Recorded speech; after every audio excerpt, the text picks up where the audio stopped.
Oh,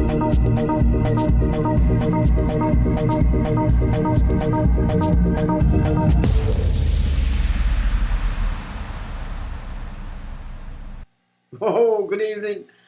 Welcome to another session for the Old Wise Asylum. Oh dear, a lot going on. War, it would appear, is on the old agenda for the nut jobs. It makes me think now, I can understand why they brought Cameroon in. So you look at Cameroon, he's an expert. I mean, the guy, when you look back at him, he started off as Margaret Thatcher's errand boy. And my God, were he so involved in the arms trafficking, the trade, everything, the nuclear side of it. He was thick in it, and obviously he was only a youngster then. So it's fitting that he's been brought in all of a sudden, and he's now the one running Bomber Command. And then you can now see, so this is how I'm seeing, Sunak. So what's he all about? I mean, he's the oddest character you've ever come across. Nobody ever even knew who we were, really. A really wealthy guy wants to be earning money, and it's nothing to do with that. When you look at his interests and his missus and the rest of the clan, so you think to yourself, what are they up to at the moment? Oh, there's a new X come out there. So we've got SpaceX, we've got X, the platform, and then a new X with a D on front. And it's like, okay, what's this X? So what's going on with this X? I like it. Well, it's the 24th letter of the alphabet. Breaks down to 6. So it looks like, for me, they're going to... This system that everybody's been expecting, and there's been a million ideas as to what it is, seems to be referencing the 6. Especially if they use X, because it breaks down as a letter. So I just thought, there's something definitely going down here with all this malarkey. But apparently they're jumping about like jack-in-the-boxes again. Not sure it's going to work. We'll have to see. Depends how awakened folks are and how we're ready to say no. People might be this time, but anyway. Enough of that malarkey. War does appear to be the gig. And they've been bombing the shit out of Yemen. Makes you wonder, doesn't it? You know, are these Houthi attacks? I mean, are these Houthis, you know, financed and controlled thus ultimately by the same forces that Hezbollah, Hamas, ISIS, ISIL, Taliban, Mujahideen, all creations of the intelligence services within other countries. You know, these Houthis, are they just another part of the same? All right, we'll let you pirate and we won't attack you, but you have to do certain things for us. I mean, and then off they go now. Off they go again with their happy rockets, Bomber Command. And there's a lot of nations involved in this, but there's a hell of a lot against it. So this, back to Shipton, this idea of splitting and dividing the old world into 2 parts, 2 sides, by, as she states, a yellow race. Interesting. It still holds true to me. It's like, there's trouble going on with Japan. Taiwan's had an election. US is moving fuel closer to Taiwan. So they're gearing up.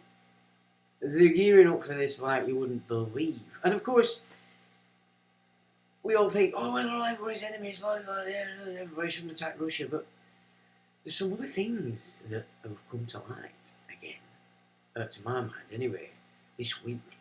Now, this week has been interesting because I've sort of been inspired back to some knowledge that I studied donkeys years ago. And in truth, it's the backdrop to why I've always mentioned Mithra and Zoroastria, you know, Zarathustra, and the Magi. And I've related that to the Templar gig, you know, how they were led to the treasures, but ultimately the Magi said to him, you know, we've given you the treasure, the system, but ultimately only we know the true meaning of the cross, which is suggesting something else is then in control of everything that came from the Templar gig. Whether you, for good or ill, it doesn't matter which side you're on. At the back of it, these magi claimed, in essence, to be the true controllers of all that stuff. So, but I've revisited it this week, and it's been a very inspiring week, and I've been mad at it all week. Pretty much dropped everything and just concentrated on this because I wanted to pull it together for tonight, but it's not. I've not been able to do it. So rather than rush it and just give you half a spiel, I'm going to give myself the rest of the week, unless I'm grafting, to put this together because it's so important to. So important to everybody, really, because we've been taken away from our history. So our roots have been taken away from us, our foundation.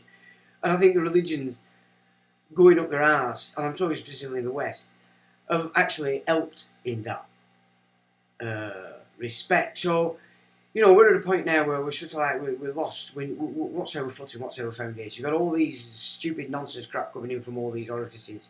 These racist people that want to call us racist, but yet they're thrusting all sorts of nonsense on us. It's only for a window while we've forgotten. We need to start remembering something, and it's very important that we start to remember it. And it's easier to remember once you start to look at it in the way that needs to be looked at, because you just look at where we're at now. And I'm talking about white monkeys, you know what I'm saying? Everything matches, it all works together, and it will fill the gap that's been missing, deliberately removed from us. The architecture of the said thing also has been being removed from us, and now they've tried to assign what was our civilization and afford it to Tartaria. Now, it's interesting when you get into that, because you get a lot of maps today where it's showing Tartaria as basically the entire landmass beyond Russia and this side of China, right up to Siberian coast. But when you get back to the real maps, no, Tartaria was just a tiny little place up there near China. And so there's a lot of misinformation going on in relation to this sort of explanation that they keep giving everybody for having demolished such superior architecture for like 200 years, or especially from 1850, when I would suggest it started a reset then for its time. And so they're trying to afford that architecture and the technology that's coming with it as well, where you can see that they're pulling in energies from the ether. Now, interestingly, and I don't think a lot of people know this, but in 1907, I think it were, they actually took the ether out of the what's it table, periodic table. So they removed it. So of course this is the time when they're relaunching all the gig, standard oil, everything being based on synthetic and oil, because of course they'd had it blagged to be classed as a fossil fuel for the future, which is where we're at now, as it were, so they can shift us and transition us off to this thing. But it's based on false data if you actually get into the reality of what oil is, from the experts that have been digging it up forever. You know, things is definitely not as they seem. And you can trace it back to why that's the case, and that were the late 1800s, when they were appraising all things geology, etc., to reclassify and just cement what they already knew. And that's when the blag got stuck in there. So there's all sorts of shenanigans going on that. But they took ether out of the table itself, which would put us at a disadvantage, because then we wouldn't be understanding the technology that was afforded to all this architecture that they're today classing as Tartarian. But the most important thing, the classing as Tartarian, but then linking it to Russia. And I've expressed before, you get into Tartaria, it's all information, and they had two enemies. The Muscovites, the Moscow, so they were not tied to Russia in any way, shape or form, and the Rothschilds East India Companies, or the British Empire, as it were called. And so nothing's as it seems, and as I said, Tartaria wasn't just a small piece, of land rather than this entire mass that they put out there. So for me, the shifting the reality of where this architecture, this old civilization, and I'd say old, it's not that old. It's been seriously being destroyed, I would suggest, since the move by the Prussian might in the 1700s, where they achieved a lot of crowns, including blighties, and ever since it's just been a removal of the structures, the bloodlines that were running the old system with the free energy, etc., which you can see in the architecture, not just across Europe but also across the Americas. It were all over the North of America, and it would appear that they're actually finding the same to be the case in South America when they're starting to move these forests, clear these forests. But what I'm trying to say is it's important because they've took it away from us. That's the chunk of history that they've removed from us, basically, as they've been consistently pushing us ever westward.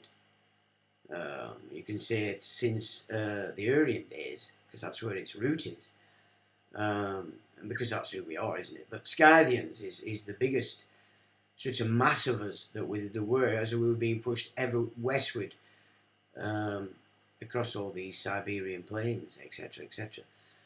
So it's interesting because it pieces it together, and it explains a bit more about the battle lines as well. So that's interesting. So rather than wreck it, I thought I'd give myself another week to it, so I can fatten it up so it really does come across well. And I'll do it next week rather than rush into it. So I haven't really prepped anything other than, because that's what I'm going to do. But I've put things together like stuff we normally do, and we can have a little look at something that went on before the First World War, because this is the kind of side of wars that people forget, and that is once it's declared, what actually happens. Not just war's on, but in your nation, if they get it to the point where it's a full-blown shutdown under military law. So even though we know we're on it and under it, they still haven't let us, they've not sort of put it out into the public, as it were, because it's still like an hidden occupation rather than anyway, never mind that. Who's joined us? Oh, Mew says hello, wise asylum, evening to you, mate. Mew. Paul says good evening, Sean, and everyone, good evening to you. PY Music says good evening all. Evening, Paul, how are you doing? I believe the little cousin's been very naughty. Can't wait to have a look at it. Anyway, Slipknot says, alright Sean, alright everyone, hi Trev. Untitled says, hello Sean, hello Untitled. Public notice, hi Sean and everyone, good evening to you. Lex, evening Sean mate, pal, bloody, evening to you Lex. Phil at Comfortably Dumb, evening Sean and chat, good evening to you Phil. Public notice says, all those with limited company, if you to bink a PDF file, it is titled all those with a limited company, if you think a PDF file is a title deed, think again. Well, you need to expand that. What point are you trying to get across on there? Because we can chill on tonight. We don't really have to get too excited. We can just relax a bit. Treen says, sorry Sean, I'm late. Well, you're not that late, Chuck. It's only... So, God, I've been Robert 17 minutes already. My God. You're excused. I'm late tonight. Phone died, and YouTube doesn't work nowadays on the TV. It must be something to do with your internet, I'd have thought, Chuck. Maybe you need to upgrade your internet. Get some... EE's pretty dynamite, and at least you're not going on... EE, you're staying on our system rather than going on all these fancy things they're putting up all over the shop. What that's about, I don't know, but why they're doing it that way, I don't know. But probably because if they set up a system that doesn't touch our system that we paid for, which is under the ground, the copper, then they can do what they want with it, can't they? Whereas if they were tied somewhere to our system, they obviously have to be upholding the game. So if they're going to be switching it off, all this, my guess would be once they've got everybody on that 6 stuff that's whizzing on, that's on the poles. Because they'd have to own their own grid, wouldn't they, for them to be able to miss a bet. I don't know, I'm just thinking out loud kind of thing, but and it can help them to shift onto this new internet that they're pushing through, isn't it, as well? Those that we looked at last week, the new breed, calling themselves, by the way, the Dream Team. Yeah, they are dreamers. If anybody thinks the grown-ups have forgotten who they all are, what they've all done, what they all stand for, and why it is, they've got more than like 10,000 followers. And everybody throws money at them. So yeah, it's the Dream Team. They're calling themselves now. I mean, there's some right stiffs on there, you know, and the Weinsteins, both of them. Yeah, they might be intellectuals or well educated, but my God, they're shilling big time and do for everything they do. They've talked about. But it's worth listening to them because you get to learn something. You always get to learn something. So, like I say, I don't tell everybody don't listen to the shows. I don't say that because you'll always learn something. But just use your own discernment and make sure all your feelers are out so you can see where they're trying to piss down your leg a bit, you know what I mean? And then you can only learn if you do it that way. So, yeah, it's all going on, and these big monsters are being raised from the cauldron again. And people will suck it up. They will. Bon says, evening all, good evening to you, Bon. Train says, funny though, when I'm watching how to knit or sew or watch crap on my YouTube, it's fine. Well, you've probably got the attention of the imps. But of course, you remember, look at your contract on your internet and look at what they're promising to supply you with. And once you can, and then test yours, you can just, so on your phone you'll be able to download something that will test your internet speed. So test your internet speed, your download and your upload speed, write it down, and then maybe do it again a couple of hours after. Or maybe even do it once in morning, then at afternoon, and then at evening. Because they should get slightly different when there's more and more people on. But you'll get a rough idea what it is your system's giving you. And then look at your contract and what they're saying that they'll supply you. Now, if there's a massive discrepancy, then you can just write them a letter, and they'll have to, whoever's censoring you, they'll have to at least come up to the contract. It's because you're not saying anything, they can just carry on. But if you pull them on it, should sort it out. But it sounds like, you know, it's a bandwidth gig for you on there. So it could be even your Wi-Fi. Maybe upgrade your internet. And EE are very fast. They don't mess around. It's not something you tend to have trouble with. Now, I don't know whether you have trouble with all the others, but certainly didn't. I've never had trouble with the performance of EE. I've had trouble with the performance of the management, but not the systems themselves. So they are pretty good. And Michael Jr. says, evening Sean and evening all the wise asylums. Well, evening to you, Michael. And Treen says, yes, plus bet says it's fine. Well, obviously it's not. Is it? So there's something. I see. I mean, I'm guessing you're doing the Wi-Fi side of it, aren't you, as well? Now, that's a big problem.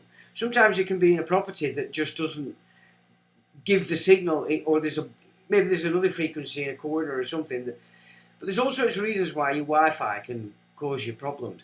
But if you Ethernet it directly from your router into your TV or your system, then you're getting direct internet then. There's no fancy, mist. Maybe that's somewhere you should have a look at, Train. But you need to sort it out, kid. You're paying for it, Public Note says, when you buy a limited company, they don't send the original issue certificate of incorporation via postal. They email you a PDF for you to print out. However, Companies House are happy to send other letters. Yeah, there's a lot of things going wrong and on with this cloaking that we looked at with MPs, all these DUNS numbers. It's like, well, which persona are they when they're doing which particular thing? Because you'd have to sue the right one, wouldn't you? Or just all three. But there's definitely a lot of strange things. I mean, and the other company's house beta.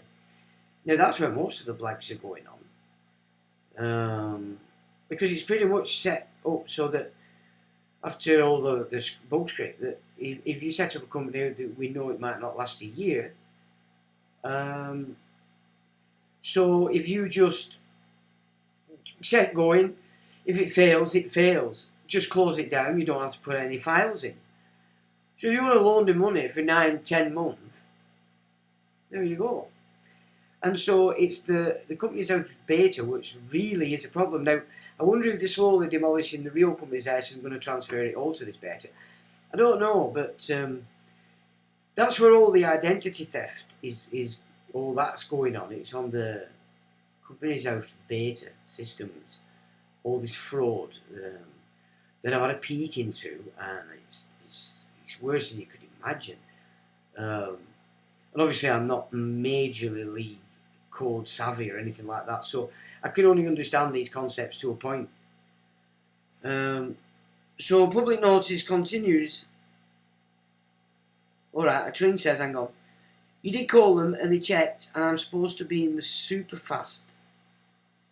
I need to Ethernet it, I think. Yeah, definitely. You might have to, I don't think you put it into telly. I think you put it into whatever boxes you use in it. I don't know, because I don't watch telly.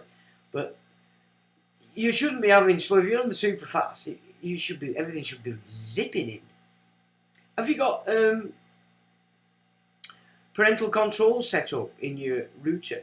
If you ignore your paperwork that you got when you set up your internet, it'll have a piece in there and it'll have a router ISP, so you put that ISP in your browser, flick that up, and all of a sudden your router is in your computer, and so you'll have a password, put that in, and then you can enter your router. Now in there you can do a myriad of things, but of course there's not that many things you want to be touching because you've got to have an idea what you're doing. But you can turn your Wi-Fi off, so it's not actually coming off from the box. So if you're all Etherneted up, you would turn that off in there, and so therefore your property wouldn't be espousing this military grade frequency that the balloons and such up there can see in 3D in your property, as well as your smart meter systems being able to hijack that internet. And as we're going to look now, if you know these posh smart washing machines that everybody's jumping on that like cost a hell of a lot more than your average, an LG, it's actually showing up as using the internet data. So all this smart system is actually it's serving a function within this smart system, and it's using your data to do it. And it is the Wi-Fi and the Bluetooth that they do that on.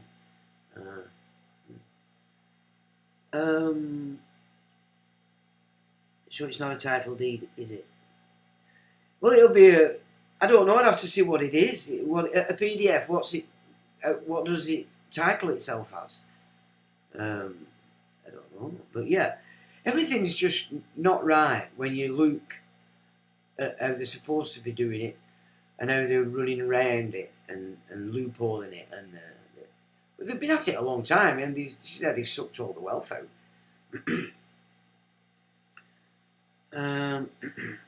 Even an MOT on special paper. So what about trusts? Would a basic trust be suffice to use as a buffer?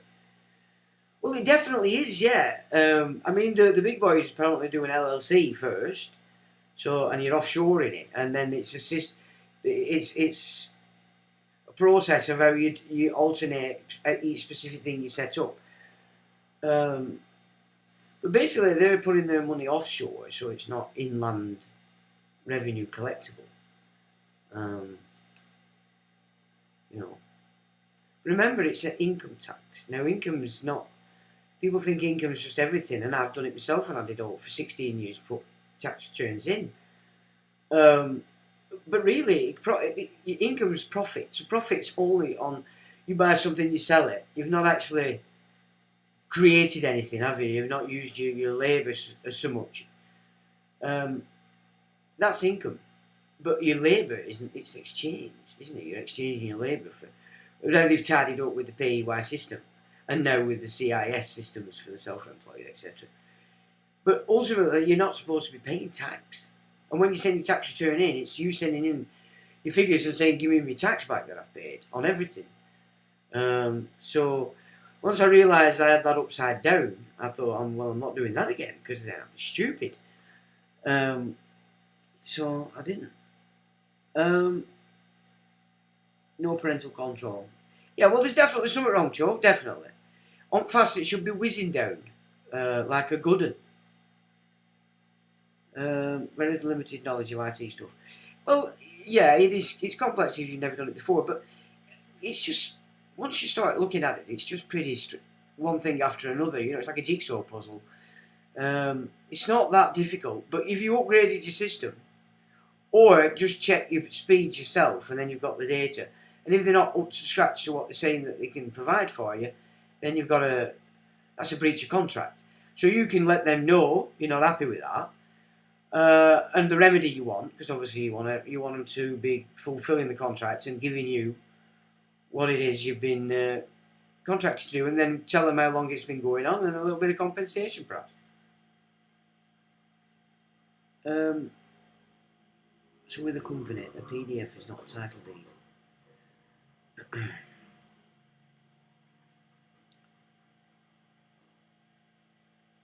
Well, it's a title, but it's not necessarily a deed. I don't know, I haven't seen the PDFs. I mean, I've never done that. I've never set up companies and done it that way. I just couldn't be asked doing that, you know. I just thought that's all that. Maybe I probably should have done at some point, but there was one time when I really got stuck into it, and I probably would have done. But yeah, SMART means surveillance monitoring and reporting system. That's right, yeah. And that's exactly what it's doing. And we'll have a look in a minute. It's using something like three something gig a week. The washer! If I can send letters, why not send certificates through post? As long as you do it registered. Whatever you do with postal, make sure it's registered. Then it's served at the minute they take it. It's classed as delivered cargo. Simon Lake says, technology, sorry. No problem. Yeah. We knew what you meant, mate. Disciple of the Maya says, peace and grace, Brother Sean and family. Well, same to you, sir. Untitled says, interesting topic, LLC offshore. Fill us in there, Untitled. Give us some data.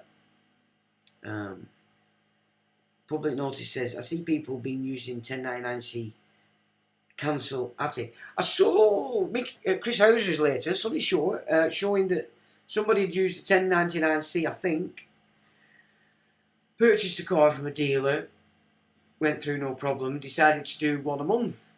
Did one a month. Everything was good, so he was doing it for his mates and then selling them at 60%. And then he got on a condo for agents and absolutely shot himself, thinking he was in big trouble. Anyway, when he went to the door, they basically said to him, look, lad, this is buying a car, nobody needs a car a month. We're restricting that capacity on this account. So, you know, if you get it right, and you get the right kind of dealer, you've not really got a problem. I mean, the thing is, if you can find somebody that understands these the promissory notes, the bonds, the securities, the liens, etc. If you get a dealer of whatever that understands that game, then it's in his interest to do it because it's business. So no matter how it comes, it's better business for him, really. It's not a debt instrument, is it? As such, you're not saving. But do you know what I'm saying? It's like it's a big part of this coming to terms with this reversion, as best describes it, is you're actually going to have to become the banker. You're going to have to become active and actually do it. You're going to have to make it happen. Nobody's going to. It's not just a case of you do something and that's it. You live heavily ever after. You're actually doing everything, and you know it's. I think people don't see it that way. They think they're going to get a big pot of gold in the bank account and they're going to live happily ever after. And it really isn't. That's why I think so many people don't get it, because it's a sort of fantasy aim when you're doing that stuff. It's not going to work like that. It doesn't operate like that. So give us a bit more on the Mr. Untitled principal agent relationship. Yes, exactly. The principal. Well, you are the principal upon which everything's built.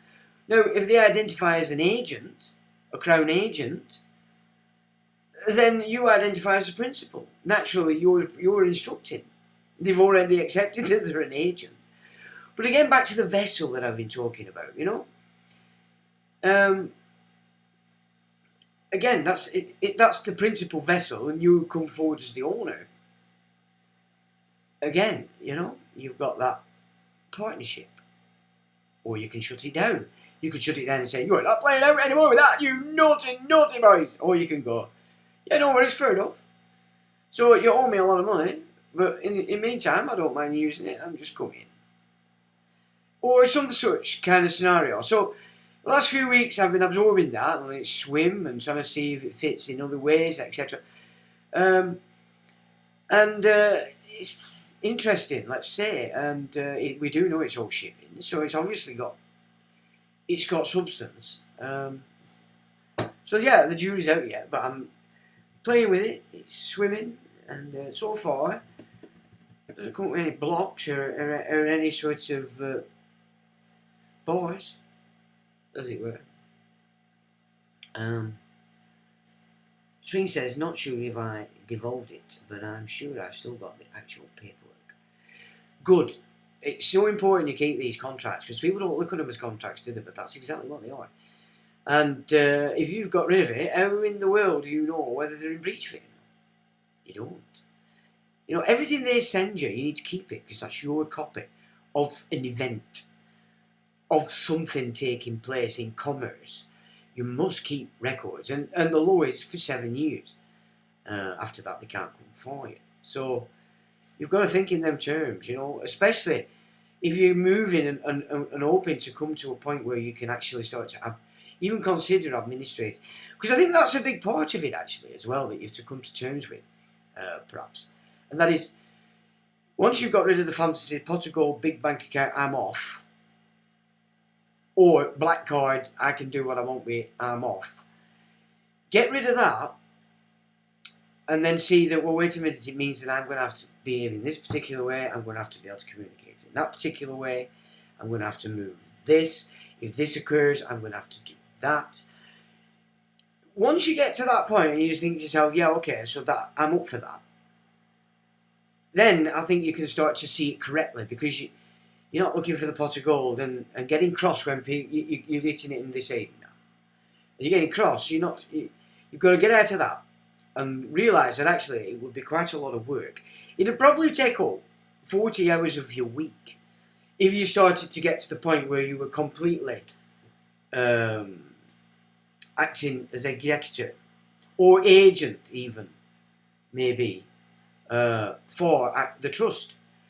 I don't think you'd be able to rest on your hands for too long, because there'd be a lot going on. And that, I think, is the main mind shift for people to make before you can start to see that actually it is a system. It does have rules. It's just unfortunate that we didn't. But they're there to be learnt, and they don't make it easy, as you know. Years ago you mentioned patenting yourself. Now, when it comes to things like that, if I'm talking about it, I wouldn't be recommending it.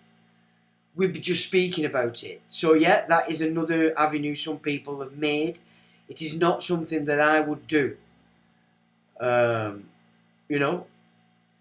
I'm not giving legal advice in those respects, but we have discussed them. But I will always make it clear that is not something that I would actually look to do. Personally, because also keep in mind, even with the statutory declaration or the solemn declaration, less is more. You don't really want to be having contracts with either and everywhere, really, do you? All and sundry, because then you're bound by it too. So less is always more, which is why this reversion has got to be the key to it all, in my opinion, to be honest. I see people being using 1099-C cancellation of debt to write mortgages off. Is it a cancellation or is it a set-off or a discharge? I'm not so sure. Well, I don't know. You were saying cancellation.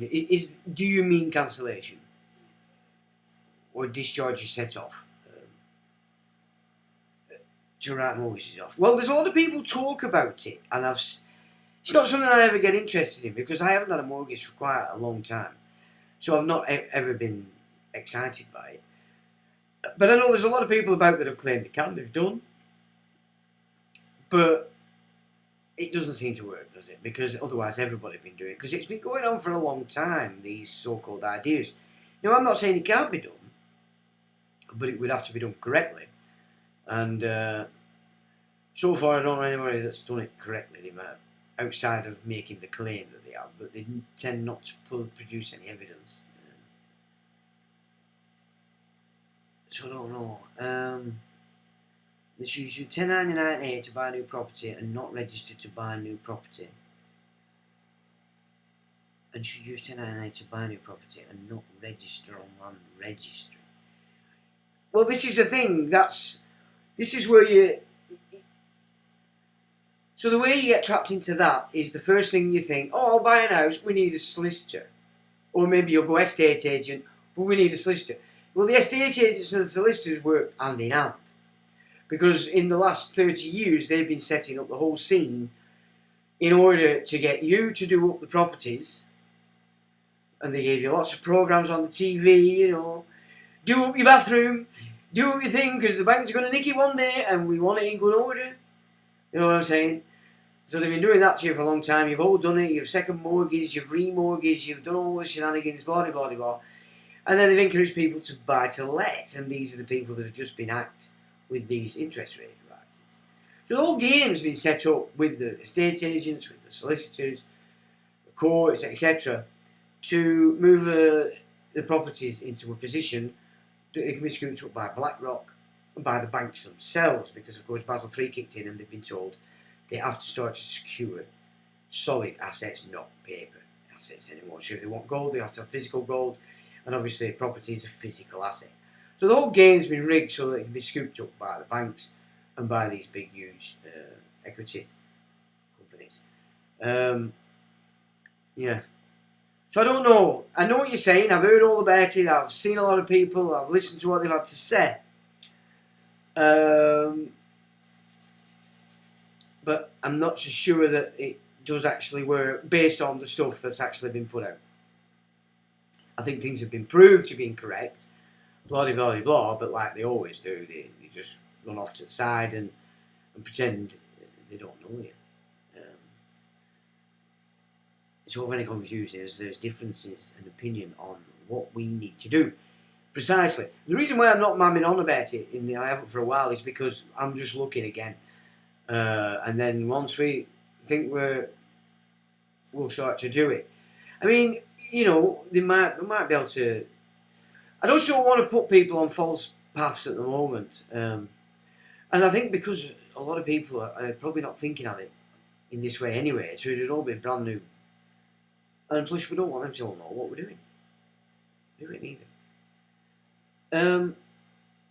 Trusted enough to have one trustee. Of course, you have to have a trustee, yeah. Like if you want to claim money via the IRS, you have to act as a trustee for your mate, and they have to act as trustee for you, and you would need somebody to act as trustee in America. And then you can start to reclaim your expenses back 3 years. So everything that comes out of your bank account, basically. Anyway, I think you already know that. It's all doable. It really is. It's not a fantasy. But I think where people come unstuck is back to what I said before. People have this idea in their mind when they think about this stuff that it's a pot of gold kind of thing. And then that stops you from looking at what you need to look at. Because it's not what you're wanting to see. You just want to get this pot of gold. It's as though you're looking for something where you go, right, that's it, you're shit, I want all my money. And that's all that's going to happen. Like, you're going to find a trick. No, it's not a trick. You're going to have to be able to do it. And so you're not looking at that bit there that says, and you're going to have to learn this, and you're going to have to become functional in that capacity. You're going to have to be able to talk to a bank manager. You're going to have to talk to this. You're going to have to go and ask questions there. You're going to have to do this. You're going to have to do that. And because that's not in the map, when people are looking for the pot of gold, so then they're not really sort of get into the metal, as it were. Now, I was never looking for the pot of gold, ever. That's not what I was doing when I was doing the law. I had studied constitutional law way back, so into the last part of the 90s, and realised that the monarch wasn't doing her job. That's why I played with law originally. So that's where that's what I was doing with it. It's why I took the Queen to court. It wasn't me being silly. I was just going, well, that's telling me that we need to do this, and then or acting on it, you know. So it was never about money for me. And I were foolish. You know, I could have walked out with 20, 30, 40 grand one day because I had them. I didn't know that was the beg for a deal. I thought she'd gone a bit tapped, this solicitor. And what concerned me more is this place was full of solicitors, and none of them seemed to think that what she was doing was strange. But that's because I was thick, and I hadn't realised that was the beg for the deal. So I walked out of there with nothing. That's on me. But that's because I weren't focused to the money in the battle I was doing. I was trying to put these people right because they were acting incorrectly. And I achieved it and showed that was the case. But yeah, so if it had been money that I'd have been earning quite a long time ago. Because I also have the council for, I'll bet it's over £1.5 million still, as a case unsettled. Interest section was set, fees, etc., all were set back in the day and accepted. And that's still running in the background, you know. It's not ever been about money for me, and that's why I think I've missed a lot of opportunities. Because I've been always seeking the battle, the do things right shit, you know, whereas now I couldn't give a toss anyway. Everybody's tossing a bet, nobody's doing it right, so there's no point banging your head against a brick wall, is there? Just get on with what you can get on with. So the trust idea is sound, you know. It can get complex if you put in an existing asset into a trust. It can still incur commerce. Ideally, you want to be getting a trust system set up before you start pushing things in it.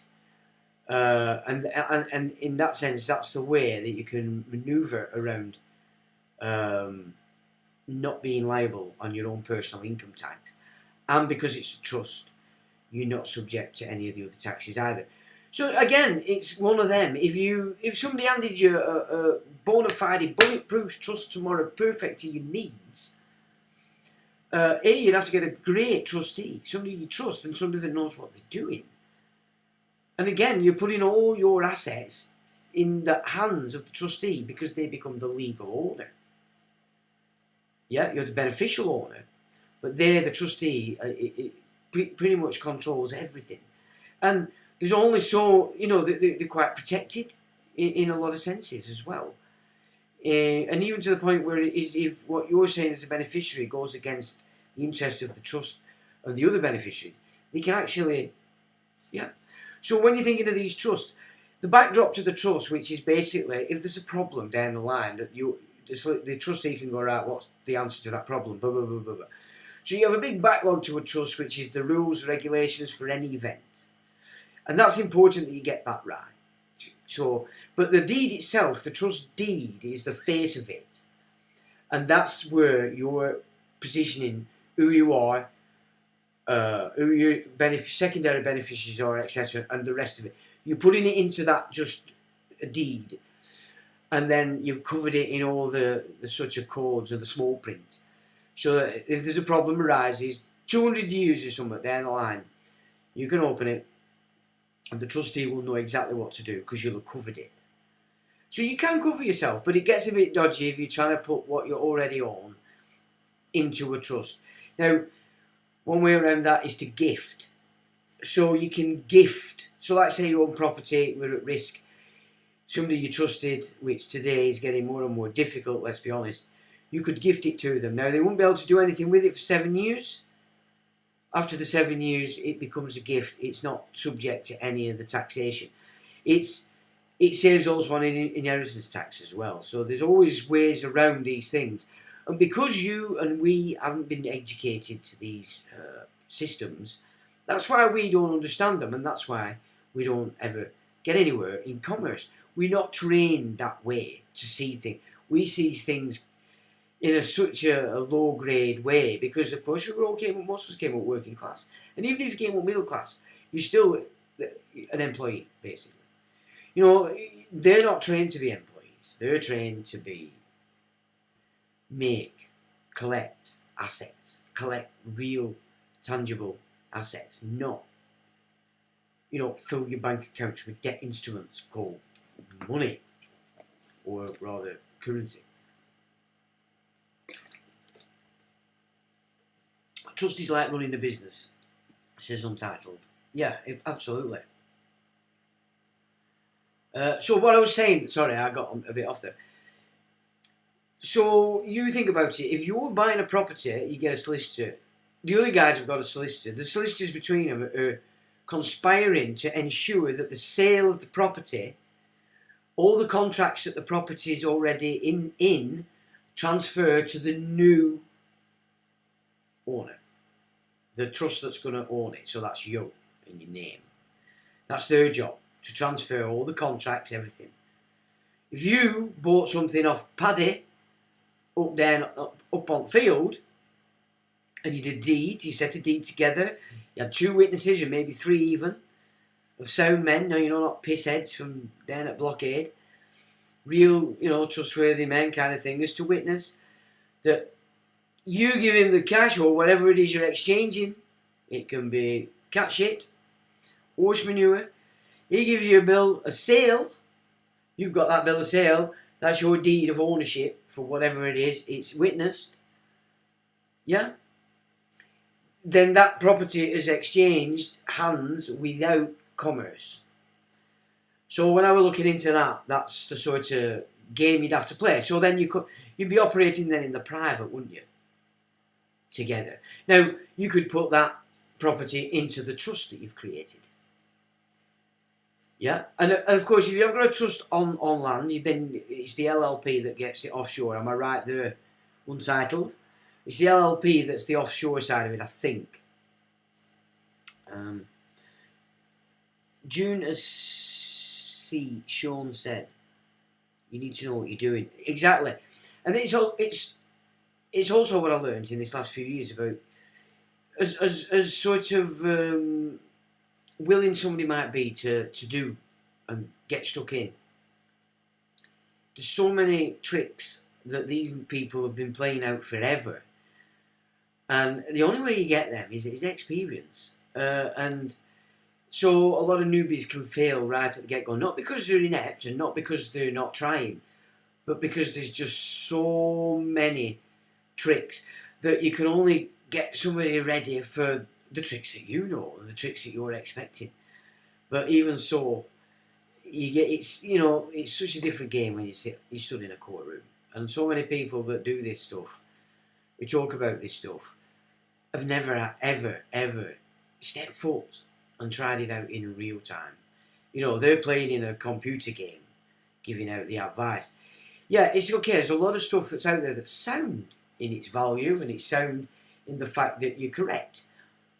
But it's a whole different ballgame when you're stood in there and all these forces are stirring down on you.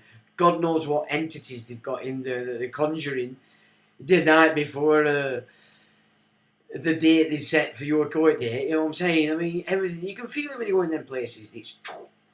That's not just their eyeballs. That's other things going on. They're their temples, remember. Not yours. And if you're not a fully paid or member of congregation, you better be as wise as a serpent, but gentle as a dove.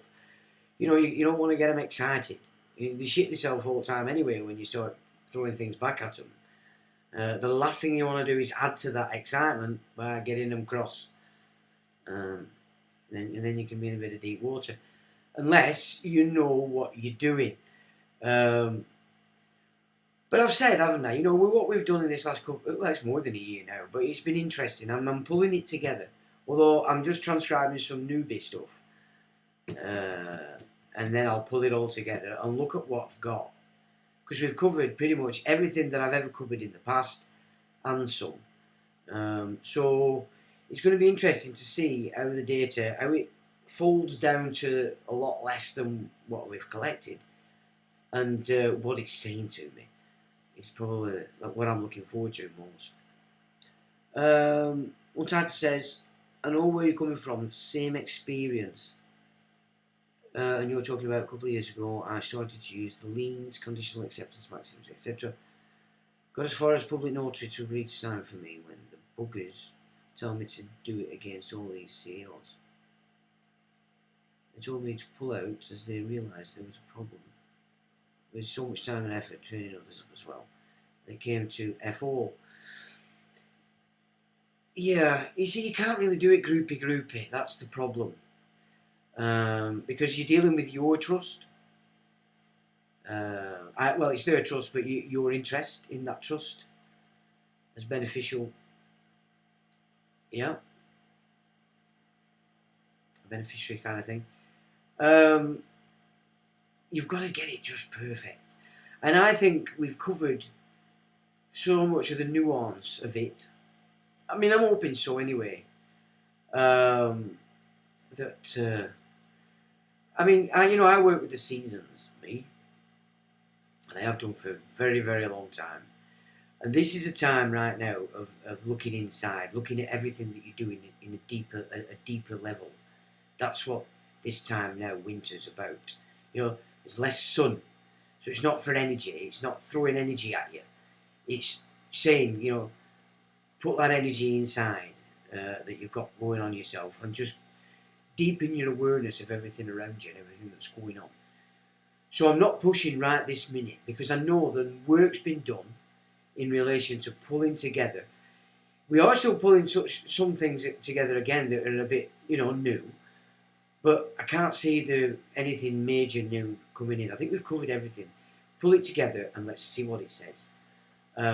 Then, once that's achieved, then you are people, by definition. Do you know what I mean? And it's been made clear in commerce. So, and it's getting back to people, isn't it? As I've said, is where the power is, the rights and everything on this nation, on America, Australia, New Zealand, Canada, even on India. To what degree they've took the common law, I don't know. But anywhere that the common law system, before it would be smirched by these Prussian, Eastern Roman bloodlines, some of which we've had a look at on here, which is ever expanding, by the way. So yeah, they're clever.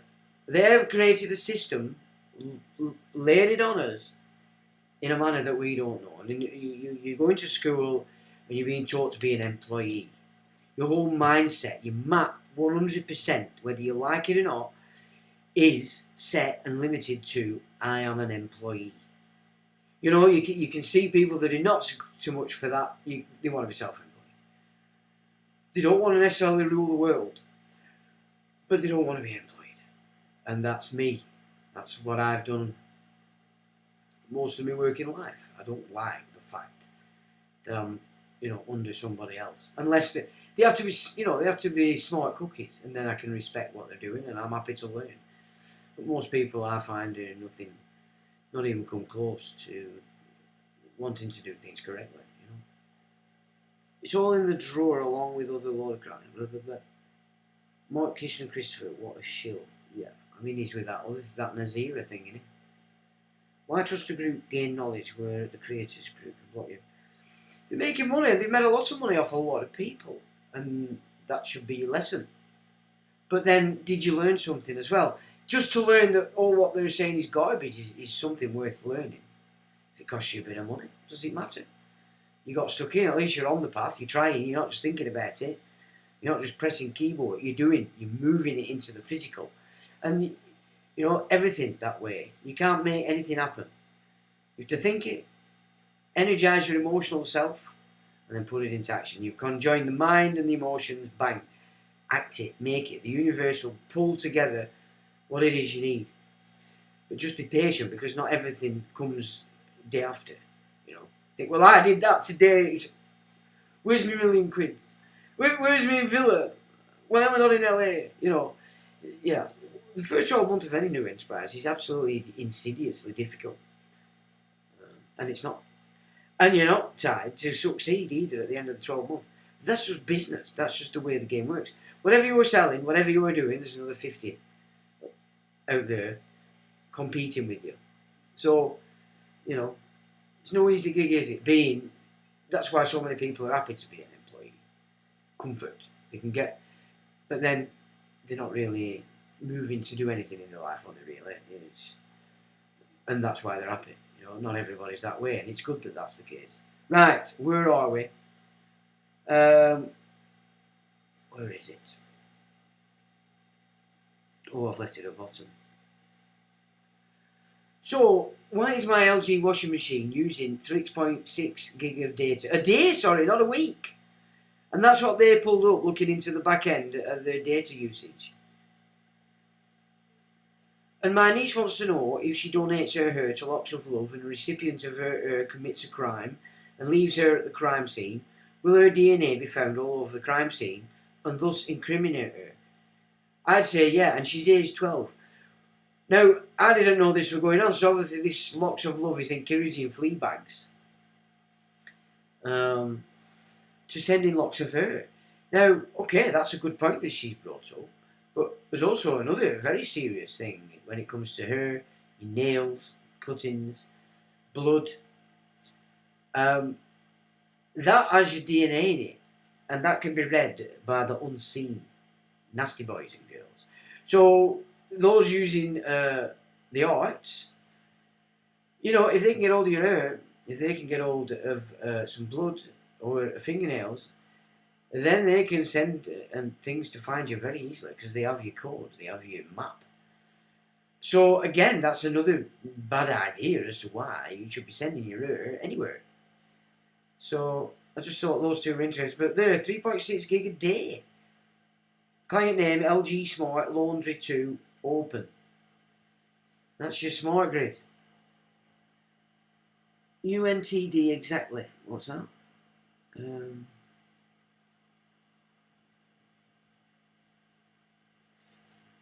Yeah, you've got to be careful with this. They're making money. And in some cases, they're making a bloody lot of money.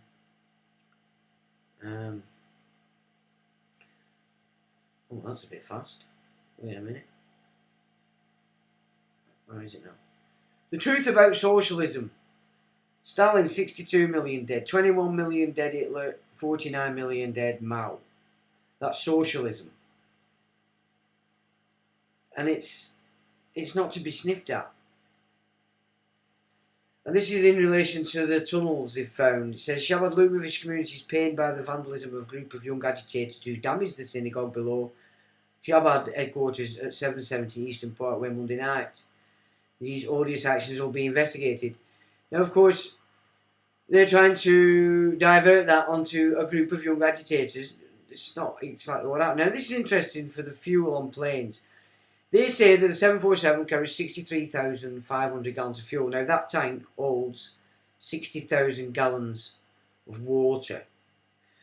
Okay, there is no way on earth it's a 747 carrying 60,000 gallons of water. Right? Now, I looked into this a long time ago, and I was quite surprised at what I actually found.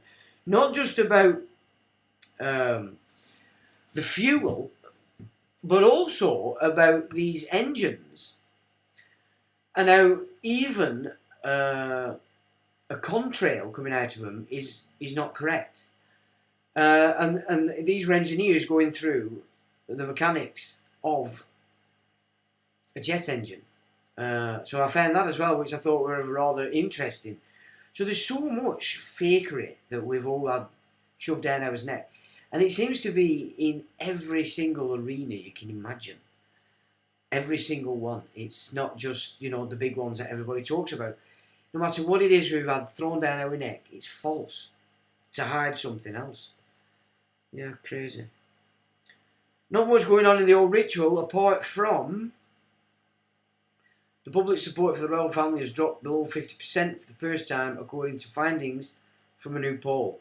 Abdicate now for the sake of the country, saith somebody. Oh dear heck. It's not going right well there. I mean, it's good. That's got to be good. Not the system. Although I'm not happy about what role the Church of England has been playing to the negative for a very long time. There's no separation of church and state. And I won't be surprised if it's not that system that's running this show. So, what's going on in our politics? So here we go, Cameron. Alright. Britain is ready to carry out more strikes on Houthi targets if vessels come under attack in the Red Sea. Lord Cameron has warned. Plus, inside Donald Trump's plan to silence his doubters once and for all, says the Telegraph. So now we can see why they brought Cameron in, I think. He's perfect for the war god. Cleverly says the UK will be able to take more refugees once illegal immigration is under control. UK will open more safe and legal routes once we get control on numbers, create a new route outside of the UNHCR to take in refugees. No, matey, we don't want any more. After the moronic Shaps has dismantled Yemen, I wonder how many of the 35 million population will make their way here. That seems to be the order of things, looking at all the previous interventions in the Middle East. Armed forces put on standby for dangerous year ahead amid spiralling conflict in the Middle East, warns Grant Shapps. I wonder if that is what they're doing. The Labour government will put children first and make education a priority. That's why Labour will tackle persistent school absence and bring in new era of high and rising standards in education. Education see programming and using AI, she says, they'll tackle pupils skipping lessons. And there he is, the glory boy of the old jocks. The Aggie squeezes hums a useless brother-in-law charged with drug offences. I don't know. He's been chonging. I bet he's a right chonger, him. I bet he does a lot of chonging. I guess. His brother got catched. Parents are facing up to 7 years in jail if they don't let the children change gender, under new plans put forward by the SNP. What's happening in Scotland? FFS. Parents facing 7 years in jail. I mean, you can see why they put him there, can't you, to pull this shit in. I mean, the real numpties won't see that. And Larry Ellison, the US tech billionaire, has significantly increased his backing for Sir Tony Blair's non-profit Policy Institute, pledging to take his total donations to $375 million. Like the little boats, I've noticed all of a sudden, don't they? And there seems to be toddlers in them amongst the some of the images I've seen. New sub-postmasters were taken to court by the Crown Prosecution Service, CPS, while Keir Starmer was in charge of it. So Savile is now he's coming out. They were also blagging the postmasters when they set them up to destroy our post office, not postal service. The different things. The Houthi attacks in commercial ships in the Red Sea put the lives of British civilians and military personnel in danger. It is the right that Britain plays a part in deterring them, says the Stormer. Labour back strikes on Houthi rebels. And CPS refuses to reveal Stormer's role in wrongful post office prosecutions. So he were heading these wrongful and wouldn't investigate Savile. We looked at his excuse last week. And this guy's a big boy for these people. Keir Starmer used Qatar-funded private jet for a mere trip. Well, tells you grandma has to freeze and you got to have vaccinations put in your food. My God, I've been looking at some strange new machinery they've got going for this. How they're going to approach the animals. Sunak Gates and ICL's Net Zero Alliance less than 2 months has placed Ministers WF Sunak secured a deal with the technocrat high priest Bill Gates in the news clean tech initiative. Gates reportedly gifted over $4 billion in funds, mainly to Imperial College London. University lowers entry requirements for overseas students after financial challenges. Oh, here we go. I mean, that's where a lot of the illegal stuff were coming in for years through this universities gig they were going, which fits in with the mystery school masters idea that Britain, or the British Isles, will become the centre of the global education system. And these are the countries in and against. So there's quite a few countries in Denmark, Greece, Germany, Oman, Seychelles, France, Japan, New Zealand, Belgium, Saudi Arabia, China, Italy. We're calling for restraint and condemning Russia, Iran, Hamas, Hezbollah. And this is Mark Dowie, Chief Executive of the RNLI. He gets 181k per year plus expenses. Please don't know generously. He needs a pay rise because in most cases these are the guys bringing in the immigrants.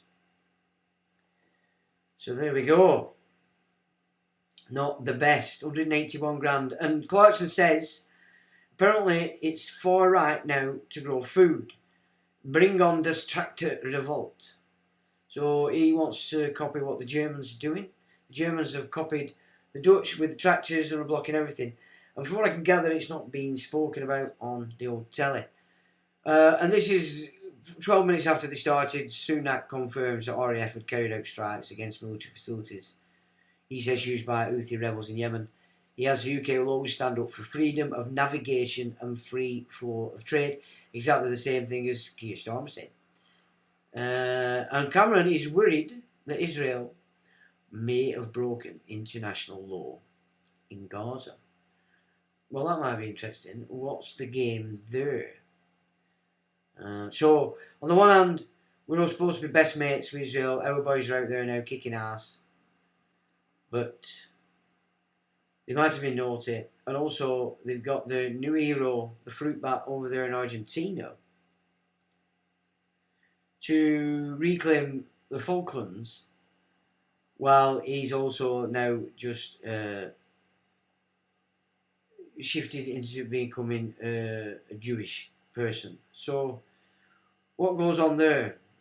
Falklands in the background, and Cameron now is going to start saying, "Hey, what are you doing?" Because there'll be a reason for it. Obviously, it'll be scripted. I'm not sure what that's going to pan out, but there they are. Now, this is what Netanyahu said. If we get caught, they will just replace us with persons of the same cloth, so it doesn't matter what you do. America is a golden calf, and we will suck it dry. And I meant that a little bit slow. Just give me a sec. Oh, no, it shouldn't have gone so quick, that. So this is it. China's Li Qiang to attend World Economic Forum in Davos in Beijing pushes for economic recovery. Chinese Premier to address opening, and they're having it this month on the 17th, I think, are they? And this is the new French Prime Minister Gabriel Attal has appointed his husband, Stéphane Séjourné, as Minister of Foreign Affairs. France is in a much worse state than us, aren't they? Let's be honest.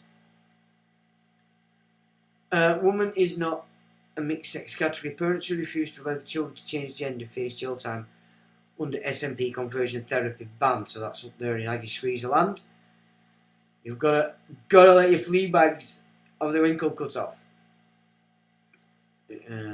Ummus said it. Not a single Western nation is supporting South Africa's genocide case against Israel. The flag bearers of freedom and human rights. So they're dragging this into a war. But South Africa is talking out of its ass because we watched them last week suggesting that one of these upcoming leaders may, if he feels like it, announce that everybody must kill white people. So they're pontificating genocide while potentially, in the next round of elections, there is on the gig, it's on the mandate, the manifesto. We might kill white donkeys, and there's 4.5 million of them. And I think that's a picture a lot of people would probably like to see. It's never going to happen. Never going to happen. Brendan O'Connell, I watched him, I found him on his Rumble, is it? Suggesting that Netanyahu may take over from Kissinger. Well, I mean, as a diplomat, he's different because he doesn't come across as diplomatic. He does have the ability to get everybody to dance. I can't see that. I'm not so sure I'd go with that, to be honest. And hundreds of Biden staff have said walking out because of his stance on Israel. And Biden calls Trump a loser in South Carolina speech. And I missed a ton of them, didn't I? Because I was smart like that. I actually missed loads of them. So I think that's... Oh, and US military moving fuel closer to Taiwan. American Embassy in Manila has confirmed a shipment from naval base in Hawaii to a commercial site in the Philippines. And as I've said, Taiwan's just had a new election. So it's got a new president. US are moving that in. So it's obviously, this is the guy. William Lai faces struggles with China and disillusioned youth after historic Taiwan election win. So I would suggest this guy is on board with going against China, reclaiming Taiwan. So as we looked at last week, the communist side, the CCCP, and then this Z-Gig, that's one group. That's what took over China. The existing old school bunch moved to Taiwan. So there's the battle, and that's the real core of the battle between China and Taiwan, and why China have always said, we've always saw Taiwan as part, but they're the old guard. So probably the monarchists kind of thing. I don't know. But Japan's having a lot of trouble at the moment. It would appear that they've been really rebelling. And who runs Pine Gap? Spy base, Alex Springs, Australia. It's not Australian government or military, it's the USA, the CIA, and the NSA. Number one Australian Prime Minister was allowed to venture. No Australian Prime Minister has been allowed to venture underground. And he says, America is a golden calf and we will suck it dry, chop it up and sell it off piece by piece until there is nothing left but the world's biggest welfare state that we will create and control. Why? Because it's God's will and America is big enough to take the hit. So we can do it again and again. This is what we do to countries that we hate. That's what he's saying in 1995. Yeah? And so China is attending this Davos gig they've got going on where they're going to be talking about this other X that's skulking about in the background. And all that malarkey. And there he is again. His boyfriend, husband. His husband. Okay then. No, what a mess. It isn't a mess, it's France, let's be fair. What else have we got here? Only one of the hero.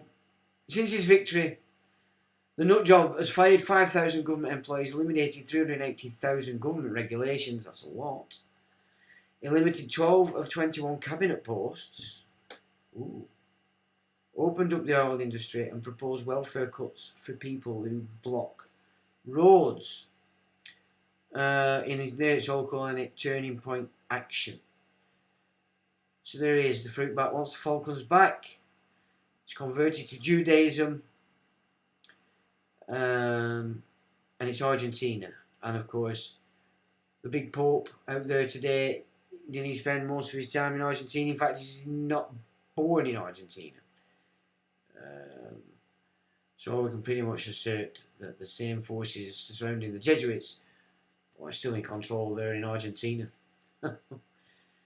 Nothing's changing. And now there is the Plymouth Rock, and it's been there since 1620, allegedly. And why haven't the water levels changed even a millimetre since then? I thought the oceans were rising. It's clown stuff. Now, I did mention it before, so obviously I found it and I thought I'd put it up there. Carbon emissions have changed since 2000. US and Europe down there at the bottom, we've gone less. Other countries are a third, India 3/4, China's at the top. Why are we being taxed to death? Why are we being shafted? And the latest, the real King Kong species was killed by climate change. Ancient pollen reveals. Now then, be Godzilla next, won't it? Godzilla will be popping out next. You can't make it up, but they can. They can, and they do, because they're very naughty. Right, so you guys have been chatting. Where are you based? Yep. Okay, you guys are having a shindig. Now, this is what I've been finding. I forgot I had it actually. I've had it as a bookmark for quite some time, and somebody this week prompted me with the Gazette for another reason. So I thought we'd have a look, and it's quite apt in the sense that I nearly did it. I nearly did it then. I nearly didn't transfer. There we go. Ta-da! Hey, look, I haven't let a cock up yet. Doing pretty well tonight. So this is the Gazette, and of course it's the official public record. You're supposed to be able to put anything up there, but they won't let you. They've nicked it quite a while ago. So in World War One, it says, when war was declared on the 4th of August 1914, and that's found at the Gazette Supplement 28861, the country erupted in jubilation. Did you get that?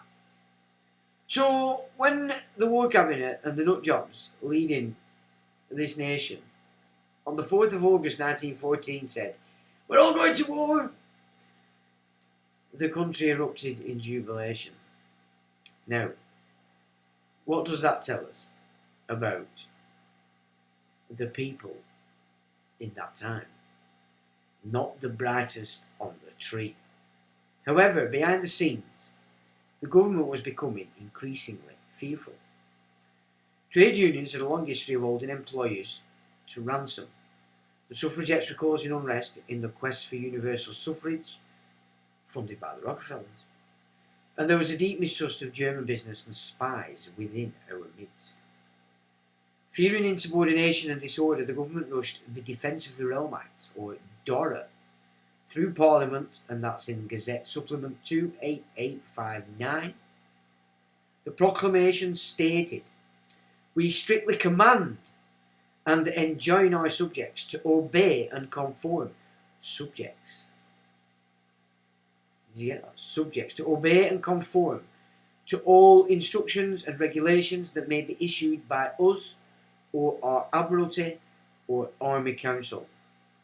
It took just 4 days for DORA to achieve royal assent, being published in Gazette Supplement 28869 on the 11th of August 1914. It would go on to be an act that would touch the lives of every British citizen over the next 4 years. Can you not make your mind up? Are they subjects or are they citizens? The act itself, in a nutshell, DORA was designated to help prevent invasion and keep morale high at home. Morale. It gave the government wide-ranging powers, such as the authority to requisition buildings needed for the war effort or by creating new criminal offences. It also ushered in a variety of social control measures. As the war progressed, as did DORA, being amended and extended 6 times over the course of the war. For example, Gazette Supplement 29526, the 2 main themes included press censorship, the taking of any land the government wanted. Right? Press censorship. Well, that's exactly what's been going on, isn't it, for quite a while? Yeah. So they're ushering it in. Because the wars are already on, they just pretend they're not, because of course the United Nations, in general terms, are actually managing it, or so called, because it's NATO. Also, no civilian could. So up there it says subjects. Yeah, doesn't it? Where does it say? We strictly command and enjoin our subjects. Now then, so there would have been loopholes. Get out, sir. So it's subjects. But then down here it's no civilian. So which are you? Subject, civilian. Talk about naval or military matters in public places. Spread rumours about military matters. So can you see why the generations from the First World War, including the baby boomers, took this programme on? It were programmed into them. They didn't have a choice. What they didn't realise is that actually they should have been gossiping about it a bit more than they did, and then we wouldn't have got shafted. But you can see now the programme, can't you? you're not allowed to buy binoculars, trespass on railway lines or bridges, melt down gold or silver, light bonfires or fireworks or fly a kite, give bread to horses or chickens, use invisible ink when writing abroad, buy brandy or whiskey in railway refreshment rooms, ring church bells during periods that lighting restrictions were in force. Sorry, I don't know whether you could see that. My apologies. In addition to these strict rules, that was basically how it's said. So my apologies. In addition to these strict rules, people were affected in other, more curious ways. They were forbidden to loiter near bridges and tunnels, and whistling for a London taxi was banned, in case it could be mistaken for an air raid warning. Dora even intervened in British drinking habits, as by the spring of 1915, pub opening hours were limited. People were banned from treating others to alcohol, and even the strength of alcohol was reduced. If anyone broke these rules, they could be arrested, fined, sent to prison, or even executed. A total of 11 German spies were executed under the regulations. Why so harsh? Though some provisions of Dora may seem curious, they had their purposes. Flying a kite or lighting a bonfire could attract zeppelins. Limiting time in the pub helped to reduce drunkenness, and the aim to increase productivity. And when rationing was introduced in 1917, banning feeding wild animals helped to prevent food wastage. Censorship of the reporting British troop movements, their numbers, or any other operational information prevented the enemy from finding out sensitive information, which potentially saved many lives. I mean, basically, they did what they did and nobody could talk about it. Talk about the perfect attack troop. But of course, until the English realised that they were being attacked as well, you're not going to see it that way. I doubt the baby boomers will. The first person to be arrested under Dora was John Maclean, a Scottish Marxist and revolutionary, a bloody Aggie squeezer. Martin Hall. He was arrested for uttering statements that were deemed prejudicial to recruiting. Oh shit. He was fined £5 but refused to pay. He spent 5 nights in prison and was dismissed from his post as a teacher by the Govan Board of Education. Anybody with a criminal conviction was not allowed to teach, practice law or medicine. Well, that won't stand in this one, will it? Because all them that are practicing medicine, well, they might not have criminal convictions, but they are criminals. It's estimated that almost 1 million arrests happened under Dora. But for the 11 unlucky few accused of being a spy, it ended with their execution. Now, this is Dora, First World War, okay? Now, the Second World War was governed by something called Regulation 18B. It was set up by Churchill, and the minute he declared war, it were activated and it were handed to Victor Rothschild to administer, and they arrested all the psychics, all the people that could be telling everybody your husband's just died, love, and he's coming back saying it's a big con. You need to stop it. So they got rid. They did all that under Regulation 18B, and from all the council, a lot of people never came back. A lot of people spent the whole time in there, and people just died of natural causes in there as well. But this is the kind of things they do, you see, when you're calling down for war. It's not what you think. German spies that were caught in the UK during the war were dealt with under various sections of Dora. Karl Lorde was the first person in about 150 years to be executed at the Tower of London, and the first of the 11 convicted spies to be shot. Better be careful if you're Germans, they'll be shooting you. According to official records, Lorde was charged with attempting to convey information calculated to be useful to an enemy by sending a letter from Edinburgh on the 27th of September 1914 to Herr J. Stammer in Berlin, which contained information with regard to the defences and preparations of Great Britain. He met the firing squad on the morning of 6th November 1914, just 3 months after the outbreak of war. A full list of the 11 executed spies under Dora: Carl Lode, 34, 6th November 1914. Carl Muller, 57, executed 25th June 1915. Hecky Janssen, July 1915. Ernst Mellin, September 1915. Augusto Rogin, 17th September 1915. Fernando Bushman, 19th September 1915. George Bricow, 33, executed 26th October 1915. Irving Rise, 27th October 1915. Albert Mayer, 2nd December 1915. And Ludovico Zender, April 1916. So that's not good, is it? I didn't know about that. So Dora, First World War, Regulation 18B, Second World War, you can guarantee they've got one. And they kick off this next one. So I thought that might just be interesting for people to keep in tune. Again, this is what's going on in Russia.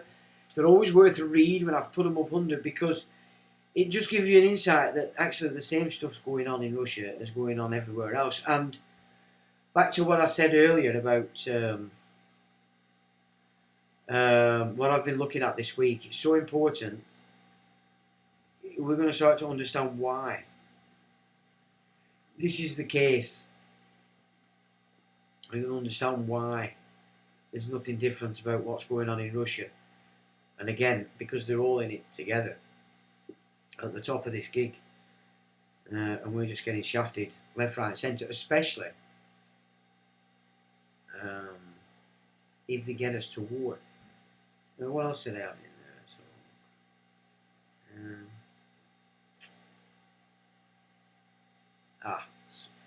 Lots and lots of little vids. So unless you've got something you want to chat about, we can have a look at them. So what say ye? Where are we here? Are you talking? You nice one. Yeah, Untitled's your man. Whatever you want to know, he knows a lot. A lot. Knights Templar territory. Alright, so you tell him all about where you're at, Chuck. Where are we? Have I missed any questions? Because you know, when I look at these after, I do miss a lot of questions, don't I? I'm quite terrible. How can we make them so that we know they're a question? Maybe do something that, and we can start to arrange that that's the sign, and I know it's a question.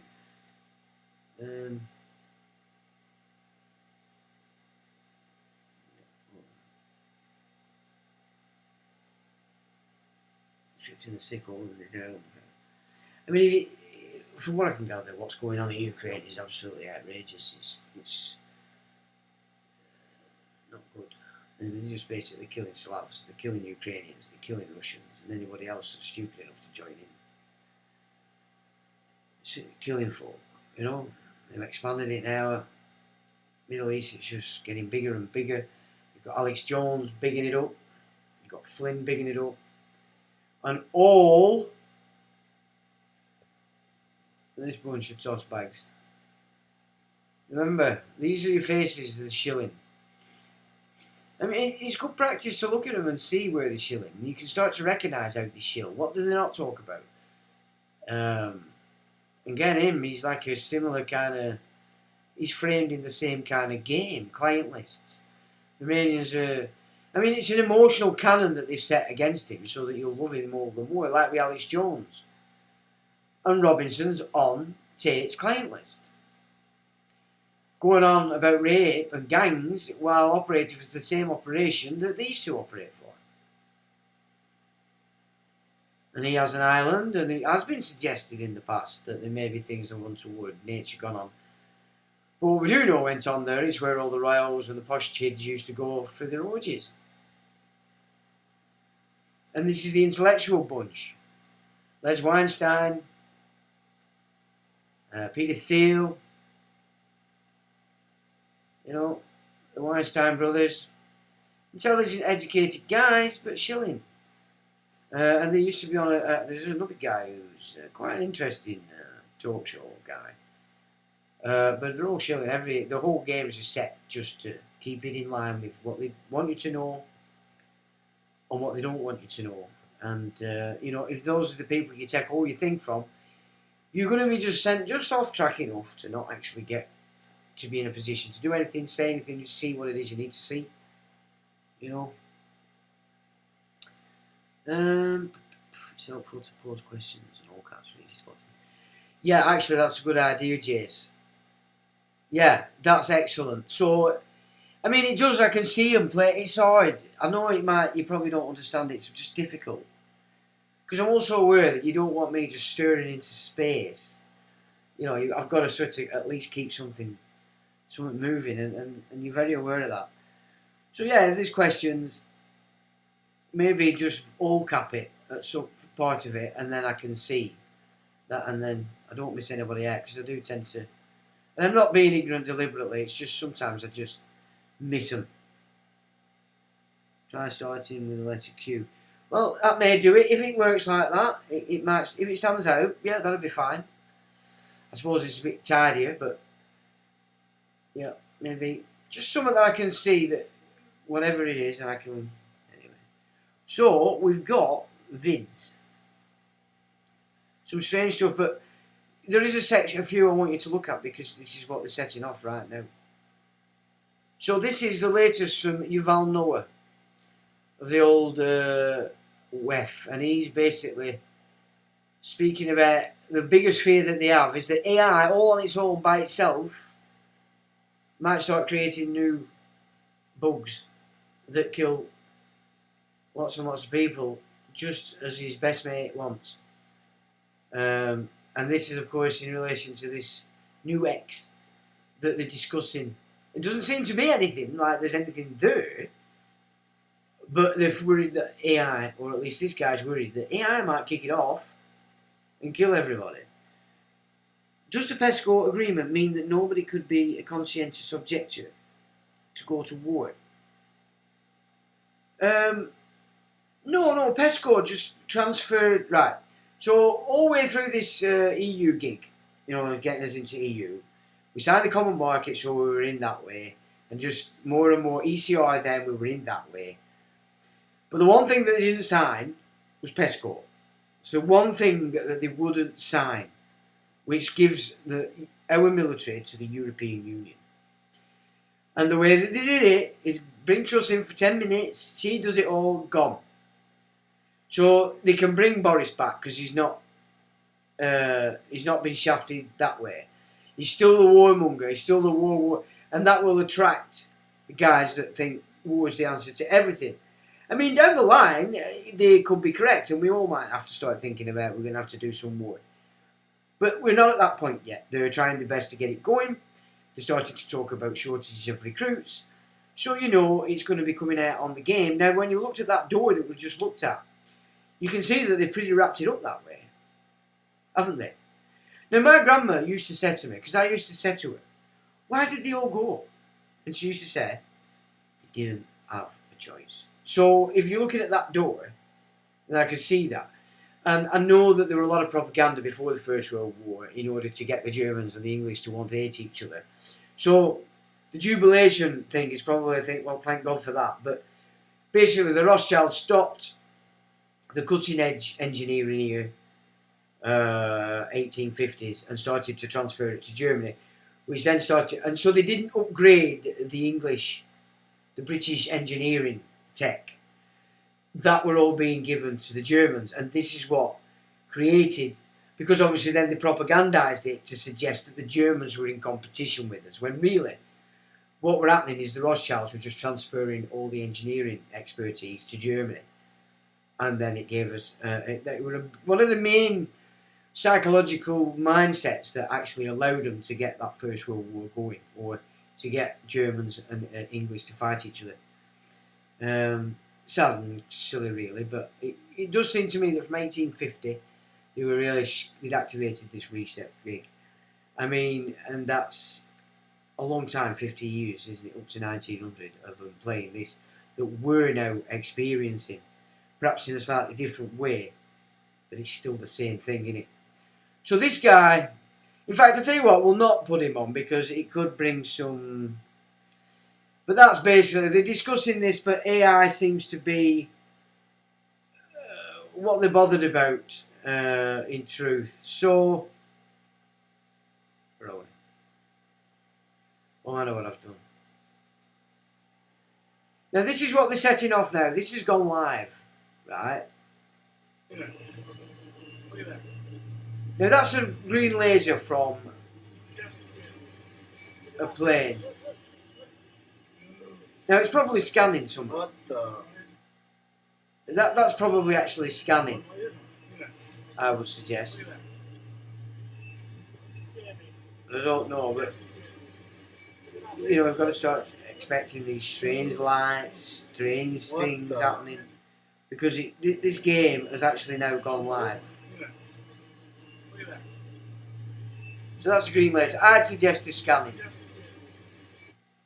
They weren't trying to be UFO'd up there and make you believe something like that. I think that was just a scan. This is a cinema.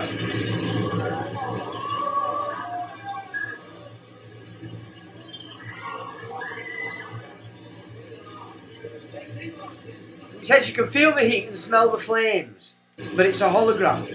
Nothing at all is on fire in there.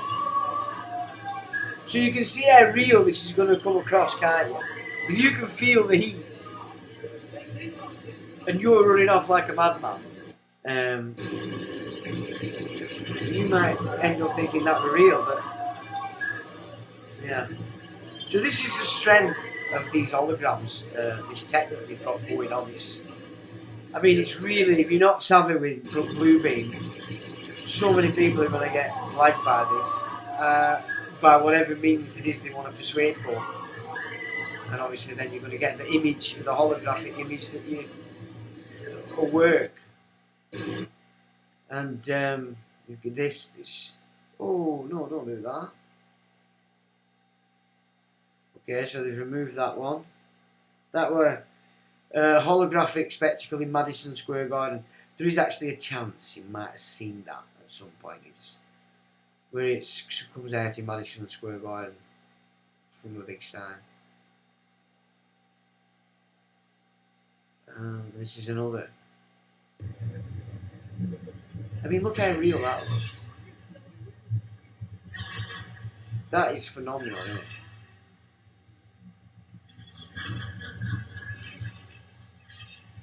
I mean, look at that. You know, this portal opening, and it's just, you know, for kids, and everybody's so fixed, aren't they, these days, to imagery. I mean, and more to the point, you think of the people that this is aimed at. It's aimed at these young guns, Gen Z. That's who this stuff's programming. All this fear porn that they put out on the old wind and rain stuff. It pisses us older ones off, or at least the grown-ups, but terrifies the flea bags. They know that, but look at the state how real that looks. That's that looks pretty real to me, that. And again, sound, which they didn't have originally when they were practicing with him, so 15 years ago. Strategy that Werner von Braun taught me was that first the Russians are going to be considered to be the enemy. In fact, when I met him in '74, they were the enemy, the identified enemy. We were told that they had killer satellites. We were told that they were coming to get us and control us, the dirty commies, that whole story. First, the Russians were the enemy against whom we're going to build space-based weapons. Then terrorists would be identified, and that was soon to follow. We heard a lot about terrorism. Then we were going to identify third world country crazies. We now call them nations of concern. But he said that would be the third enemy against whom we would be needing to build space-based weapons. And the next enemy was asteroids. Now at this point, he kind of chuckled the first time he said it. Asteroids, against asteroids we're going to build space-based weapons. So it was funny then. And the funniest one of all was against what he called aliens, extraterrestrials. That would be the final card. And over and over and over during the 4 years that I knew him and was giving his speeches for him, he would bring up that last card, and remember, people, the last card is the alien card. We're going to have to build space-based weapons against aliens. And all of it, he said, is a lie. He didn't mention a timeline, but he said that it was going to be speeding up faster than anybody could possibly imagine. That the effort to put weapons in space was not only based on a lie, but would accelerate past the point of people even understanding it until it was already up there and too late. So, you can see that NASA and the military, what they've been doing is using these different ideas of fear to be able to just take more and more tax off Americans. And then, of course, our lot as well in their own way. And, of course, then you're adding it to private companies now, BAE Systems. It's not Royal Ordnance anymore, like all these companies came from. When they belonged here, we were ours. All these tax that they can now, get everybody to agree to pay for the whatever threats going on, it comes that way. And of course, this is what it's all going to be about, using it against the populations. The actual wars that they're setting up and getting ready to go are actually every government and military setting itself up in your own country to take you out that way. That's that came in the in this where is it? In these papers, and I put forward before that the modern the Bilderberg Steering Committee is the one that's putting together all this technological military structure, and this. Yeah, well, hang on. So it's strategic issues, future warfare, circa 2025. I mean, these were found in 80s, I think. But this one, silent weapons for quiet wars, and that's it's 1991. But the following document, dated 1979, was found on July 7th, 1986. And the document presents the doctrine adopted by the Policy Committee of the Bilderberg Group during its first known meeting in 1954. So the domestic military side of everything, I would suggest, is what the Bilderberg Steering Committee are really about. So that's the implementation of all this tech, these towers. But more importantly, it's all connected to these Star Wars weapons that they've been continuously... Was it Reagan that announced it? It's been going on for that long. I think it was Reagan, wasn't it, that announced this Star Wars system, if I remember rightly. Because I was only a youngster, because of course that was 70s.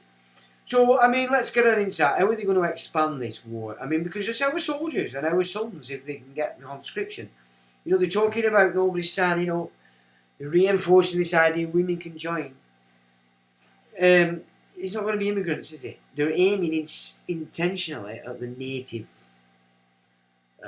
people, the white monkeys in all these nations that have these militaries. Now, as we said, Putin has said the illegals from China were going to be sent to the front line. They all left. This is exactly, if we want to sort out immigration right now, you got these wars going on, there you go. Now, if you know that you're not going to do that because these guys you seem to be on the opposing side, then why are you letting them in? That's a war against the natives here. That's war by your own government, your crown. Anybody that's saying, take more, suck on it, suck on it, suck on it, is basically thrusting war down your neck. But to the Biden administration, when will you realize that nothing's going to change until you tell the Ayatollah, if you keep hitting us, keep going after Israel, we're coming after you. I'm not talking about invading Iran. They're a oil-rich nation. Knock out some of the refineries. But to the Biden administration, they're suggesting, and I've seen it in a few more headlines, that knocking out the oil refineries for... Now that's going to cause a lot of problems for China, because China's dependent on a lot of these minerals and such from Iran. Question in the 1990s, and I said that the West really doesn't understand militant Islam. So I wrote a book in 1995, and I said that if the West doesn't wake up to the suicidal nature of militant Islam, the next thing you'll see is the militant Islam is bringing down the World Trade Center.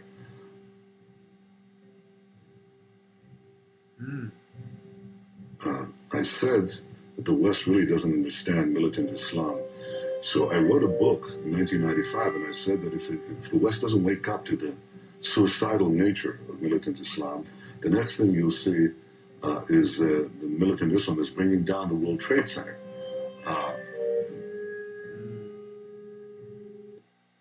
While I was doing this question, 1995.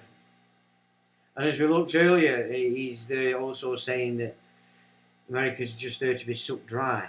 Now, obviously, as usual, I cocked that up. So we have had a cock up.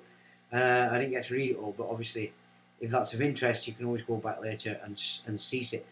But that's the man standing atop and dragging everybody into war. That's your sons, potentially your daughters, while filling the place with really low-grade people. Grandma's left, wife's left, daughters are left, sons are left. You get it? You've really got to see it, guys. It depends on white males of all nations in the West going and fighting this war for this guy and the people that he represents. I don't think it's something we should be considering at all, in all truth. Let's have a look. But none of them are bothering with this immigration, are they? In fact, they're saying that once we sort this out, we can bring in more. I mean, it can't be any more blatant than that, is it? What they're all about. This is also that without migration, we will starve. Because we need also migration, but we need it in an orderly way. Yes, I think this is really important. Just to give you some figures on the EU level, that on an ordinary year, we have around 3.5 million legal migrants coming, and approximately 300,000 irregular coming, like 10% compared to the legal ones. And the legal migration works very well, I must say, but it's not enough. Because for demographic reasons, the population in working ages in the EU will decrease with 1 million per year. It's decreasing with 1 million per year. That means that the legal migration should grow more or less with 1 million per year. And that is really a challenge to do that in an orderly way. And this, I think, it's really what our citizens ask us. It's not how... Did you hear that? So that's depopulation in an orderly manner. It's called for. And she just said our citizens what? Many migrants is, can we do it in an orderly way? Can we manage it? Who is in control of who is coming, and that will really help people to integrate? That's not what citizens say. Citizens say shut the doors. And settle into the society and where they should be welcome. And I really agreed with Prime Minister Mitsotakis saying also, there is a poison, and that causes xenophobia and racism. And that need to be addressed, because this is a poison in society that will hamper all the good outcome that we could have of a good management of migration. I mean, are these people living in the real world? They're importing racism. It's absolutely insidious, really, if you think about it. But people suck it up. Why? It's blatantly obvious that the racists are being imported. Anything, sexism, racism, misogyny, homophobia, whatever, the war. And if you really get into it and study it and learn about it and the history of it and everything's connected. There'd be no climate crisis if it wasn't for racism. Oh, how do we work that out? So, according to Jane Fonda, racism is a direct... climate change is a direct consequence of racism. But she might be right, actually. If we think about the geoengineering and the fact that of how they use it to demolish food chains and change the whole ecosystem. So we have a climate crisis, but it's man-made, and not by us, but by the military in the little happy planes. This morning, I was having my coffee, and they just absolutely power blasted big grid system. Now, the reason why I could see it today is because the wind's coming from the north, right? So they do have to put it, obviously, wherever they're aiming for, they have to put it behind it so that the weathers will take it. So I'm watching this and I'm thinking to myself, so we're getting the metals, because the metals apparently take 40 minutes to come out from the trail down onto the land. So we're getting the metals, but you could see that all the trails were moving towards Manchester. So they were putting in the sunblock, or maybe whatever else they were doing, specifically for Manchester. So you could see that plain as day. I can't believe we get it. So you've got, we don't need to do it, but Yemeni protesting, you've got Polish protesting. I mean, there's just so much that we don't really need to look at, because now this is interesting, right? Just this, we'll look at these two because then I can get her out of the way, but just listen to this.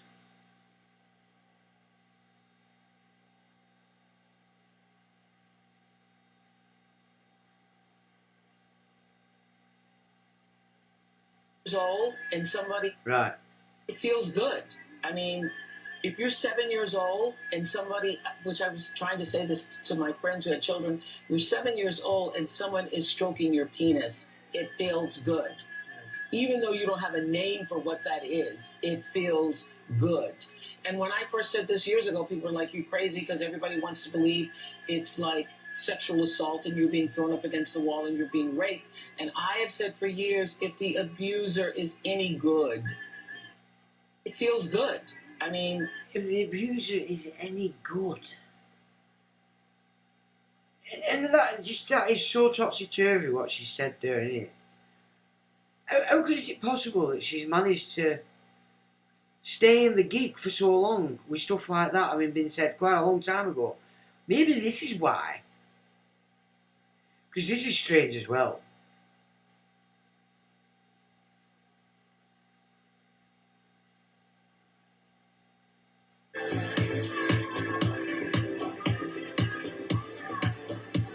That ain't Oprah Winfrey. What is it?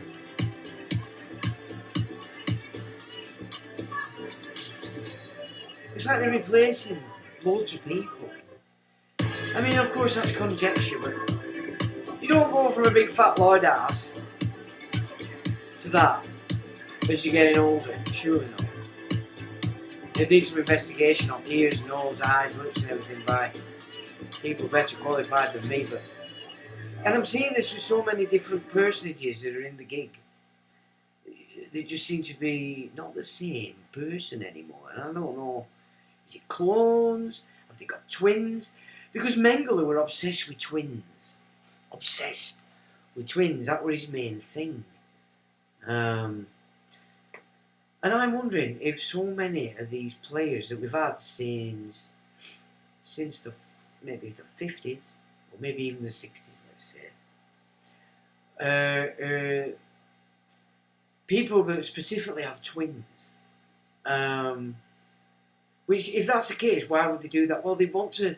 If they were going to put so much effort into creating all the actors, all the shows, all the players in a system that they want to keep in control and nobody else can get into, then wouldn't that be the perfect gig?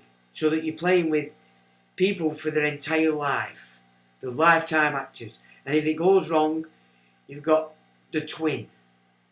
I don't know. Clones is what gets pushed out everywhere, and that's suggesting the transhuman thing. I'm not so sure. I've seen some of the things that they have, but I don't know. But they have an obsession, or Mengele did, with twins, and whatever he did obviously was successful, and I would suggest that they've continued this forever. So who knows? But it is weird how things are going, or maybe they have the breeding off them maybe they are doing genetic experimentation in exactly the same way that the Book of Enoch sort of suggests were going on back then. And it's not quite as we think it is, but they're doing it and have been doing it and creating these clones. You know, because there's some celebrities coming out and saying that they are clones. So, you know, it'd have to be odd if they weren't. So, anyway, it's turned out interesting. There were enough to blag on about without me having to concern myself about the thing. But next week I'm hoping to have this finished. So I think I will. It's exceptionally important that people start to get this idea because it fills the gap of what the hell's happened and who are the forces that are actually pushing down on us at the higher end. And what's Russia's role in this really? Because it's made me look at the Fatima prophecies again. And from this side, you can understand why they've been said. And Russia has been the problem for a very long time, it would appear.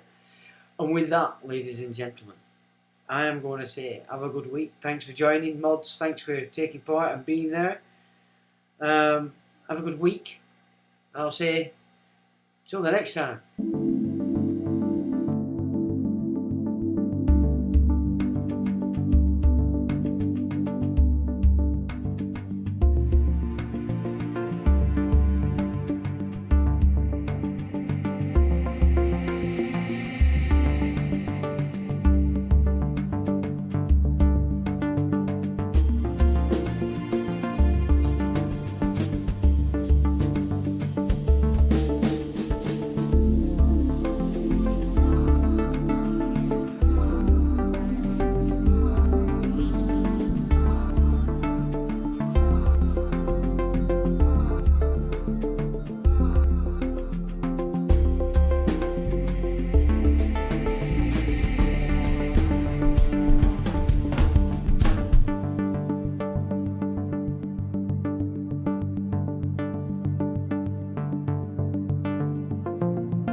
electronic engineering.